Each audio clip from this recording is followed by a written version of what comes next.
Hello বন্ধুরা, welcome to football দুনিয়া। আরও তো ভিডিওতে সবাইকে স্বাগত এবং গুড মর্নিং সবাইকে। খুব গুরুত্বপূর্ণ একটা ভিডিও। তো অনেকদিন মার্কেট চুপচাপ ছিল, তারপরে কালকের মার্কেটে বেশ কিছু কথাবার্তা আমরা শুনতে পেয়েছি। কালকের দিনটা যথেষ্ট একটা বিজি ডে ছিল ইন ট্রান্সফার মার্কেট। তো যেটা ইম্পর্টেন্ট ম্যাটার সেটা হচ্ছে যে এখন ডিলসগুলো কোথায় কিভাবে দাঁড়িয়ে রয়েছে। তো ওই যে আমি প্রথমে যে টার্মিনোলজিটা ইউজ করলাম যে মার্কেট চুপচাপ ছিল, সত্যিই কি মার্কেট চুপচাপ ছিল? অ্যাকচুয়ালি মার্কেট চুপচাপ থাকে না, মার্কেটের ভেতরে অনেক রকমের ব্যাপার স্যাপার চলে, সেগুলো হয়তো সব সময় আমাদের সামনে আসে না। আপনারা হয়তো অনেকেই ভাবেন যে কোনো প্লেয়ারকে নিয়ে কথা বলা হচ্ছে দীর্ঘদিন ধরে, তারপর ডিলটা কোল্যাপস করছে, বা কোনো প্লেয়ার এক ক্লাবের সঙ্গে কথা বলতে বলতে অন্য ক্লাবে চলে যাচ্ছে, বা কোনো ডিল হচ্ছেই না। এগুলো কেন হচ্ছে? এই সবটাই কিন্তু এই মার্কেটের ভেতরের কথার জন্যই হয়। তো এই আপডেটটা ফুটবল দুনিয়ার ভিউয়ার্সদের জন্য একদম মানে বলা যায় ইন ডেপথ সোর্স থেকে পাওয়া একটি আপডেট।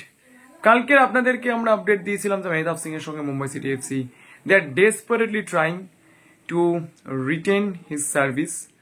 মেহতাব সিং একটা দীর্ঘ কন্ট্রাক্ট সে চাইছে, যেটা আমরা আমাদের এক্স হ্যান্ডেলেও বলেছি। আপনারা যারা যারা আমাদের এক্স হ্যান্ডেলটাকে ফলো করেননি সেখানেও আমরা কিন্তু আপডেট দিই, সেটাও দেখতে পারেন। তো মেহতাব সিং একটা দীর্ঘ চুক্তি চাইছে। মুম্বাই সিটি এফসি তার আর্থিক দাবি মেনে নিয়েছে, তাকে কন্ট্রাক্ট পাঠিয়ে দিয়েছে, তার পার্সোনাল টার্মস নিয়ে কিন্তু কোনো প্রবলেম নেই। শুধু যে বিষয়টাতে আটকে রয়েছে, মেহতাব যে দীর্ঘ চুক্তি চাইছে, ধরুন 5 বছরের চুক্তি চাইছে, মুম্বাই সিটি এফসি বলছে 3+1 করতে, এইরকম টাইপের ব্যাপার স্যাপার, এবং সেটা আলোচনার মাধ্যমে ঠিক হয়ে যাওয়া উচিত। এবং মুম্বাই সিটি এফসি যেটা বললাম, they are desperately trying to secure his contract extension. তো স্বাভাবিকভাবেই অনেকেই মেহতাব সিংকে মোহনবাগান ইস্ট বেঙ্গলের জার্সি পরিয়ে দিয়েছিল। আমরা যেটা বারবার বলেছিলাম যে সব কথাটাই কিন্তু এই দুটো ক্লাবের সঙ্গে তাদের এজেন্সির থ্রুতে হয়েছে। ট্রান্সফার ফি হানা টানা সবটাই কিন্তু এজেন্সি মারফত কথাবার্তা হয়েছে, এবং সেটা কিন্তু এজেন্সি লেভেলেই রয়েছে। মেহতাবের সঙ্গে কিন্তু কোনো ক্লাবের কোনো কথা হয়নি, কালকে সেটা প্রুভও হয়ে গিয়েছে, এবং সেখানে আমাদের কোনো কৃতিত্ব নেই। আমরা সবসময় যেটা মনে করি যে সঠিক তথ্যটাই নিয়ে আসাটাই আমাদের কাজ। তো মেহতাবের সঙ্গে কিন্তু মোহনবাগান সুপার জায়ান্ট কথা বলতে পারিনি, বা বলা ভালো মুম্বাই সিটি এফসি কখনোই কিন্তু মেহতাব সিং এর সঙ্গে মোহনবাগান সুপার জায়ান্টকে কথা বলতে দেয়নি, বা ইস্ট বেঙ্গলকেও দেয়নি। তো এই পর্যন্ত মানে লিগালি কোনো কিছু করা যায় না, কারণ যখন কোনো প্লেয়ার তার কন্ট্রাক্টের 6 মান্থসের বেশি থাকে তখন লিগালি কোনো কিছু করা যায় না। ইভেন আপুইয়ার ক্ষেত্রেও কিন্তু মোহনবাগান সুপার জায়ান্ট ঠিক যে রাস্তাটা নিয়েছিল থ্রু হিজ এজেন্সি, তাকে বোঝানোর চেষ্টা করেছিল, বা আনোয়ারের ক্ষেত্রে ইস্ট বেঙ্গলের যে বিষয়টা হয়েছিল, আপনারা হয়তো অনেকেই ভাববেন যে আপুইয়ার কেসটা কি এমন হয়ে গিয়েছিল। আপুইয়ার কেসটা এইরকম একটা জায়গাতেই ছিল, প্লেয়ারটা ন্যাশনাল টিমের ক্যাম্প, তারপর তার পরীক্ষা, এরকম একটা ব্যাপার ছিল। তো সেখানে কিন্তু থ্রু এজেন্সি মারফত তাকে বোঝানোর চেষ্টা করা হয়। আর যেহেতু অ্যাপুইয়ার ডিলে এক্সিট ক্লজটা ছিল, তো সেই কারণে কিছু করা যায়নি। কিন্তু মুম্বাই প্রথম থেকেই সতর্ক। প্লেয়ারটি এখন ন্যাশনাল ক্যাম্পে রয়েছে, থাইল্যান্ডে রয়েছে, তা সত্ত্বেও কিন্তু আমি বলবো মোহনবাগান সুপার জায়ান্ট কিছুভাবে কিন্তু চেষ্টা করে এখনো যাচ্ছে। সেটা কতটা লিগ্যাল ওয়ে সেটা আমি জানি না, কারণ আনোয়ারের ব্যাপারটা নিয়ে অনেক কথাই শুনতে হয়েছিল আমাকে বা আমাদেরকে। So in that case Mohun Bagan super giant কিন্তু অন্যভাবে একটু চেষ্টা চরিত্র করছে, এবং অন্যভাবে মানে পরিষ্কার তার এজেন্সির থ্রু থেকে প্লেয়ারটিকে সঙ্গে কথাবার্তা বলার চেষ্টা করছে, যেগুলো হয়তো সামনে আসে না।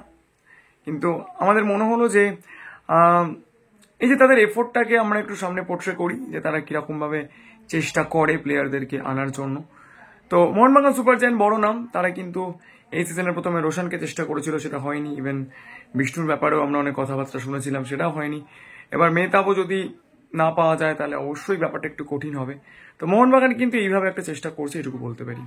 অন্যদিকে তেকচাঁদ অভিষেক সিং, এই প্লেয়ারটির ব্যাপারে আমি বলবো, ইস্টবেঙ্গল একটা সময় এমন একটা কন্ডিশনে ছিল যেখানে শুধুমাত্র ইস্টবেঙ্গলই ছিল। কেরালা প্রথম দিকে একটা ইন্টারেস্ট শো করে, কিন্তু তারপরে অত টাকা বিড শুনে যায়নি। কিন্তু ইস্টবেঙ্গল যে সময় একাই ছিল ডিলটাতে, তাদের কিন্তু নিয়ে নেওয়া উচিত ছিল, কারণ ডিলে করলেই যেটা হয় ব্যাপারটা কিন্তু কমপ্লিকেটেড হয়েছে। এখন কিন্তু টেকচাম, অভিষেক সিং এর ডিলে এফসিকেও আছে, অন্যান্য আরো বেশ কয়েকটা টিমও কিন্তু তাদের ব্যাপারে নজর রাখছে। এবং অবশ্যই মোহনবাগান সুপার জায়ান্ট এখনো পর্যন্ত তারা কোনো অফিসিয়াল বিট করেনি, জাস্ট একটা এনকোয়ারি করে রেখেছিল। তো সব মিলে টেকচামের ডিলটা কিন্তু কমপ্লিকেটেড, এবং আমি বলবো এই একটা জায়গাতে অনেক আগে কিন্তু ডিলটা সিকিউর করে ফেলা যেত। দেখুন, আপনারা আমার কথা বিশ্বাস করবেন কি করবেন না সেটা আপনাদের ব্যাপার, তবে সিচুয়েশনটা যে জায়গাতে দাঁড়িয়েছিল, টেকচাম অভিষেক সিং এর ডিলটা কিন্তু ইস্টবেঙ্গলের তরফ থেকে অনেক আগেই সিকিউর করে নেওয়া উচিত ছিল বলেই আমার মনে হয়। তো যাই হোক, এইটুকুই ছিল আপডেট। যদি ভিডিওটা ভালো লাগে প্লিজ একটা লাইক শেয়ার সাবস্ক্রাইব করতে ভুলবেন না, কারণ ফুটবলই নিয়মিত সঠিক তথ্য সবার আগে পেতে গেলে আপনাদের কিন্তু ফুটবল তুলে চ্যানেলে আসতেই হবে। Thank you so much to all of you.